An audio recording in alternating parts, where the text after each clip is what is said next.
WhatsApp guys, welcome back once again. दोस्तों, आज की हमारी कहानी जो आपके लिए लेकर आए हैं उसका नाम है द बैटरी।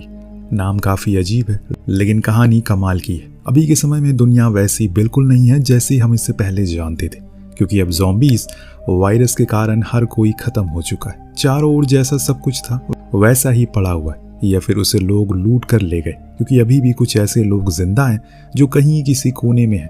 वहीं धीरे धीरे करके इन्फेक्टेड होने लगे हैं। उन्हीं बचे हुए सर्वाइवर में दो बेसबॉल प्लेयर भी हैं जिनके नाम है बेन और माइकी। ये दोनों जंगल से होते हुए लंदन शहर जा रहे हैं, क्योंकि इन्हें पता चला है कि वहाँ पर कुछ ऐसे लोग हैं जिन्होंने हर वो इंतज़ाम करे हैं जो कि इंसान के जीने में मदद कर सकते हैं। इसीलिए पिछले कई दिनों से इस सफ़र को पूरा करने की कोशिश कर रहे हैं। हालांकि बेन ने तो इन हालातों को जीना सीख लिया, जैसे कि वो अब जहाँ भी किसी ज़ॉम्बीज़ को देखता है उसे मार कर गिरा देता है, क्योंकि उन्हें खाने की सख्त ज़रूरत है और ऐसे में अगर कुछ भी खाने पीने का सामान नहीं ढूंढ सके तो ज़्यादा दिन जिंदा नहीं रह पाएंगे। पर वहीं माइकी वो बेहद ही डरपोक है, उसे बस गाना और बैठना रहना पसंद है। लेकिन बेन उसे हर मौके पर ज़ॉम्बीज़ को मारना सिखाता रहता है। पर देखते हैं कि वो कब इस काम को पूरा कर पाएगा। एक घर में कुछ सामानों को लूटने के बाद जब ये बाहर निकले तो इन्हें वहाँ एक लावारिस कार दिखी जो शायद कोई छोड़ गया होगा।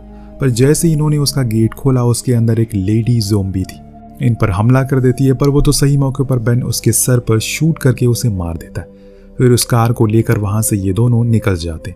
तब माइकी ने बेन से कहा कि उसकी गर्लफ्रेंड अरीना के घर पर रखकर कुछ सामानों को ले सकता है, शायद कुछ उन्हें ज़रूरत की चीज़ें मिल जाए। और इसीलिए बेन ने कार वहीं रोक दी। पर माइकी तो अरीना के रूम में जाकर उसके साथ बिताए हुए उन पलों को याद करने लगता है।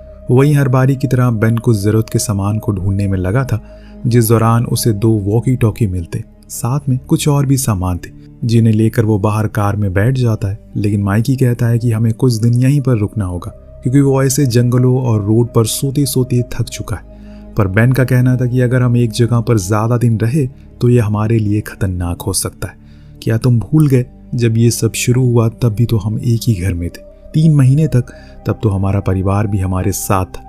लेकिन अंत में उसमें सिर्फ हम दोनों ही बचे, क्योंकि वहाँ पर भी ज़ॉम्बीज़ आ चुके थे। इसीलिए बेहतर है कि हम चलते रहें, क्योंकि यही हमारे लिए बेहतर होगा।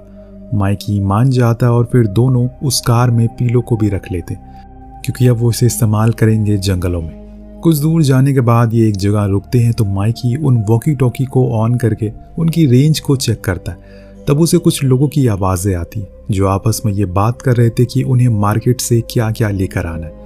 ये सुन माइकी को बहुत अच्छा लगता है, क्योंकि उसे कई महीनों बाद किसी दूसरे इंसान की आवाज़ सुनी है। इन्हें बहुत खुशी मिलती है कि अभी भी कुछ लोग हैं जो जिंदा हैं और वो आसपास ही हैं। वो उनसे बात करने की कोशिश भी करता है कि तभी एक लड़की से उसका नेटवर्क कनेक्ट हो जाता है, जिससे वो पूछता है कि क्या वो उनके साथ उनके कैंप में आकर रह सकता है। तो वो हाँ में जवाब देती है। लेकिन इतने में एक आदमी उसके हाथ से वॉकी टॉकी छीन लेता है और इनसे बड़ी ही बेरुखी से बोलता है कि हमारे पास तुम लोगों के लिए कोई जगह नहीं है, इसीलिए फ़ायदा इसी में है कि तुम यहाँ पर मत आओ, वरना बहुत बुरा होगा। ये सुन माइकी को बुरा लगता है, इसीलिए वो दोबारा से कनेक्ट करने की कोशिश करता है। लेकिन अब कोई फ़ायदा नहीं था, क्योंकि कनेक्शन टूट चुका है। पर माइकी को अब किसी भी हाल में उस कैंप तक पहुँचना है, इसीलिए दिन रात वो बस उसी के बारे में सोचता रहता है, कैसे वहाँ तक वो पहुँच जाए। तो बेन उसे समझाता है कि तुम उस कैंप के बारे में सोचना छोड़ दो, क्योंकि अगर हम वहाँ पहुँच भी गए तो वो लोग हमें अंदर आने नहीं देंगे। इसीलिए अच्छा है कि कुछ और ढूंढे। अब इसके बाद ये लोग एक होटल में पहुँचते हैं। अंदर जाने पर बेन को कुछ ज़ॉम्बीज़ मिलते हैं, जिससे कि वो फ़ौरन उन्हें मारना शुरू करता है। इस दौरान वो अपने दोस्त को भी आने को कहता है ताकि वो उसकी मदद कर दे, लेकिन आज भी वो बाहर नहीं आता, अंदर ही डर कर बैठा रहता है, जो चीज़ उसे बिल्कुल पसंद नहीं आती। खैर, अब मारपीट के बाद ये लोग कुछ दूर और आगे जाते हैं। वहीं एक झरना मिलता है, इसीलिए बेन अब उसमें नहाने के लिए चला जाता है। लेकिन माइकी अभी भी कार में सोता रहता है। इतने में हम देखते हैं कि उसकी कार की विंडो पर एक ज़ॉम्बी आता है, जो कि एक लड़की थी। वो उसे अंदर आने की बार बार कोशिश कर रही थी। तभी माइकी की आंख खुल गई। खुद के सामने ज़ॉम्बी को देखकर वो घबरा जाता, बार बार बेन को कॉल करने लगता है, पर फ़ोन नहीं उठा रहा था। असल में दोस्तों, वो ज़ॉम्बी एक लड़की थी और काफ़ी टाइम से उसने किसी भी लड़की को देखा नहीं था, जिससे वो उसकी ओर अट्रैक्ट होने लगता है। और वो तो सही समय पर आकर बेन उसे शूट कर देता है, जिससे वो इन्फेक्टेड होने से बच गया, नहीं तो आज जोश में वो अपनी जान गंवा बैठता। खैर, इसके बाद ये लोग पास के एक घर में जाकर आराम करने का सोचते हैं। माइकी कहता है कि वो आज की रात यहीं पर रुकना चाहता है, जिसके लिए बेन मान जाता है। पर इससे पहले वो उसे हेडफोन ले लेता है, क्योंकि वो उसमें इतना ज़्यादा बिजी हो जाता है कि उसे कुछ दिखाई नहीं देता, कि आसपास कुछ क्या हो रहा है, लेकिन अभी भी माइकी के मन में वही अरीना और उसके कैंप का ख्याल घूम रहा है। ऊपर जाकर उसी से बात करने की कोशिश करता है, पर वो तो साफ इनकार कर देती है कि यहाँ पर मत आओ, क्योंकि ये जगह पहले से काफ़ी भरी हुई है। अब तो हमारे पास खाने को भी कुछ नहीं बचा, इसीलिए बेहतर होगा कि जहाँ हो वहीं पर रहो। माइकी कहता है कि वो अगर हाँ बोलेगी तो वो अपने दोस्त को छोड़कर उसके पास आ जाएगा, क्योंकि उसे अब यहाँ सही नहीं लगता। लेकिन अरीना इतना कहकर ही फ़ोन को काट देती है। माइकी को इस बात से काफ़ी बुरा लगता है, इसीलिए वो चुपचाप सो जाता है। तो वहीं बाहर बेन खूब ड्रिंक करता है, तभी उसे बाहर से कुछ आवाज़ें आती है। बाहर जाने पर वहाँ एक ज़ॉम्बी है जिसे वो पकड़कर सीधा माइकी के रूम में छोड़ देता है ताकि वो उसे मार सके। ऐसा वो उसकी भलाई के लिए कर रहा है ताकि कहीं अकेले अगर वो पड़ जाए तो खुद की जान बचा सके। लेकिन जब वो सोकर उठता है तो उसने अपने पास एक ज़ॉम्बी को देखा और उससे सारी उसकी नींद उड़ जाती है। वो वहीं अंदर से ही बेन के गेट को खोलने को कहता है, उसे भीख मांगता है, लेकिन बेन गेट नहीं खोलता। लेकिन जब कुछ देर बीत जाते हैं तो उसे एहसास होता है कि अंदर से कोई आवाज़ नहीं आ रही, कहीं कुछ हो तो नहीं गया उसे। तब उसने गेट को खोला और चारों ओर खून ही खून पड़ा हुआ था। माइकी गुस्से में उसके सामने खड़ा था, उसने उस ज़ॉम्बी को मार दिया, लेकिन वो बेन की इस हरकत से बहुत ज़्यादा गुस्सा है। उन दोनों में थोड़ी हाथापाई भी हो जाती है, जिससे कि माइकी वहाँ से भाग जाता है। लेकिन कुछ दूर जाने के बाद जब वो रुकता है तो उसे वही बात बताता है जो कि अरीना ने उसे कॉल पर कही थी, कि अब उनके पास जगह नहीं बची कि वो उन्हें कहीं रख सके। जो सुन बेन उससे कहता है कि मैंने पहले ही कहा था कि वो लोग सही नहीं है, चलो हमें लंदन पहुंचना है, वहाँ कुछ लोग हैं जो हमारी मदद कर सकते हैं। अब दोनों में काफ़ी अच्छी बॉन्डिंग हो चुकी थी, तो वहीं माइकी को वो डर भी अब ख़त्म हो गया, जिसके कारण वो कहीं भी अकेले नहीं जाया करता था। इस दौरान दोनों साथ में काफ़ी अच्छा समय बिताते हैं, अच्छा खाना खाते हैं, बेसबॉल खेलते हैं। पर इन्हें अब आगे बढ़ना होगा, तभी इन्हें आगे जाने पर एक कार खड़ी मिलती है। अंदर से ये पेट्रोल निकालने की कोशिश करते हैं, पर जब माइकी ने कार को छुआ तो उसे अंदाज़ा हो गया कि इसका मालिक यहीं कहीं आसपास है, क्योंकि कार गर्म थी। इसका मतलब यही है कि अभी कोई इसे ड्राइव करके लेकर आए, पर इन्हें किसी भी हाल में पेट्रोल निकालना ही है। इतने में दोस्तों वहाँ पर उस कार का मालिक आ गया, जिसने माइकी को बंदूक की नोक पर ले लिया, कहा कि उन्हें उनकी कार की चाबियां वापस कर दो वरना वो उसके दोस्त को मार देगा। तो बेन ने कहा कि वो अपने साथ लेकर चले जहां वो रहता है, पर उसने साफ साफ इनकार कर दिया, क्योंकि अब उसे किसी पर भी भरोसा नहीं रहा। जो कुछ भी हुआ उसके अतीत में उस कारण से। लेकिन बेन उसे समझाता है कि देखो हम वैसे नहीं हैं जैसा तुम समझ रहे हो, इसीलिए हमें साथ ले चलो। पर वो आदमी सुनने को राजी ही नहीं था। उसने तो ये तक कह दिया कि अगर उसने चाबियां नहीं दी तो वो माइकी का गला काट देगा।